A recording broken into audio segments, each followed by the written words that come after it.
Hello guys, welcome to chemistry class. आज हम लोग डिस्कस करने जा रहे हैं एक इंपॉर्टेंट यूनिट ऑफ कंसंट्रेशन जिसका नाम है मोलिलिटी। आप जानते हैं कि इसे स्मॉल m से रिप्रेजेंट किया जाता है। तो इस वीडियो में हम लोग सीखने वाले हैं कि मोलिलिटी क्या होता है और इसका डिफरेंट टाइप्स ऑफ फार्मूला हम लोग जनरेट करेंगे जो कि डिफरेंट टाइप ऑफ क्वेश्चंस को कम समय में करने के लिए में आपके लिए हेल्पफुल होगा।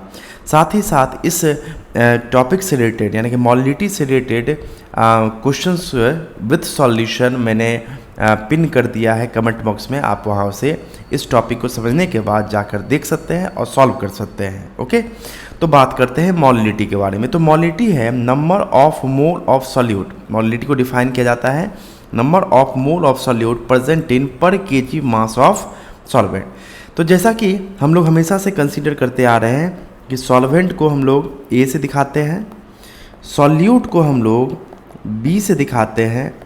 तो सॉल्यूशन, सॉल्यूट और सॉल्वेंट मिलके बना होता है, तो हम लोग सॉल्यूशन को ए बी से दिखा देते हैं। ओके, ये हम लोग पहले भी कंसिडर किया है, अभी भी करना है। आप चाहे इसे कुछ और भी लेटर से रिप्रेजेंट कर सकते हैं, जैसा मैं आपको बार बार बोलता हूँ। तो अब यहाँ पे क्या है देखिए, तो मोलिलिटी इक्वल टू क्या है, number of moles of solute, number of moles of solute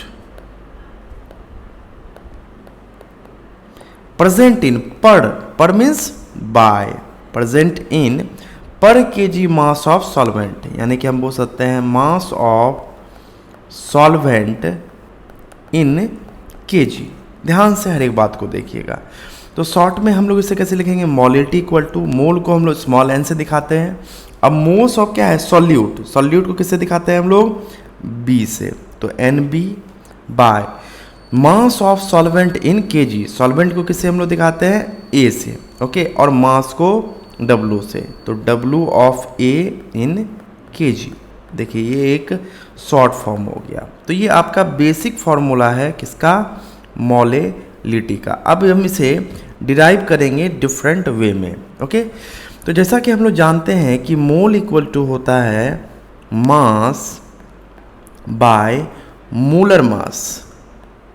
तो moles of solute, moles of solute equal to क्या होगा, mass of solute N B, W से मास और बी से solute, by molar mass of solute, M से molar mass और B से solute. Short form में लिख दिया।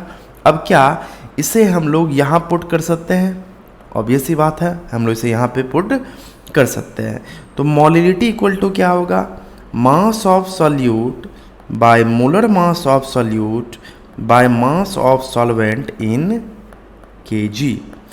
अब ये मोलर मास क्या होगा, नीचे आएगा, तो मोलिलिटी इक्वल टू होगा mass of solute by molar mass of solute. अब ये मास ऑफ सॉल्यूट किस में होगा, ग्राम में। Okay, into mass of solvent in KG. Okay, अब देखिए एक फार्मूला तो आपका ये हो गया। ये फार्मूला हम लोग तब अप्लाई करेंगे जबकि आपका मास ऑफ सॉल्वेंट क्या हो, केजी में हो। मास ऑफ सॉल्वेंट किस में हो, केजी में। लेकिन अगर मास ऑफ सॉल्वेंट ग्राम में हो तो क्या करेंगे, चलिए मान लीजिए 5000 ग्राम है, इसे हमें केजी में बदलना है, तो क्या करेंगे, 10 पावर 3 से डिवाइड करेंगे तो 5 केजी आएगा।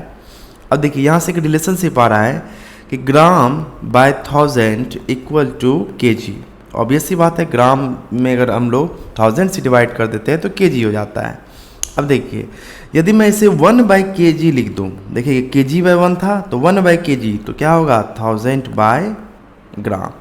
अब देखिए आप इसे ध्यान से देखिएगा तो आपको यहाँ नज़र आएगा क्या, यहाँ 1/kg नहीं है, देखिए 1/kg है, तो हम इसे रिप्लेस कर सकते हैं 1000 बाय ग्राम से। तो मोलिलिटी इक्वल टू फार्मूला क्या होगा, mass of solute in gram, okay, mass of solute in gram bye molar mass of solute into, अब यहाँ देखिए क्या है, मास of solvent in KG, mass of solvent in KG. अब इस केजी की जगह हम लोग क्या करेंगे, 1000 बाय, यहाँ 1/kg की जगह क्या लगेंगे 1000 बाय ग्राम, तो ऊपर 1000 से मल्टीप्लाई कर देंगे और नीचे इन ग्राम। ये हो गया फॉर्मूला जबकि हमारा मास ऑफ सॉल्वेंट ग्राम में दिया हो। तो इस तरह से हम लोग 1 2 और 3 फार्मूलाज डिराइव किए हैं जिसको कि अपनी सुविधा अनुसार हम लोग इस्तेमाल कर सकते हैं। अगर हमारे पास मोल दिया हो और मास ऑफ सॉल्वेंट केजी में दिया हो तो आप इसका इस्तेमाल कर सकते हैं, और आपके पास मास ऑफ सॉल्यूट दिया हो और मास ऑफ सॉल्वेंट दिया हो तो आप इसका इस्तेमाल कर सकते हैं। जब केजी में होगा और ग्राम में होगा तो इसका इस्तेमाल कर सकते हैं। आई होप कि आपका कॉन्सेप्ट पूरी तरह से क्लियर हो गया होगा। Thank you.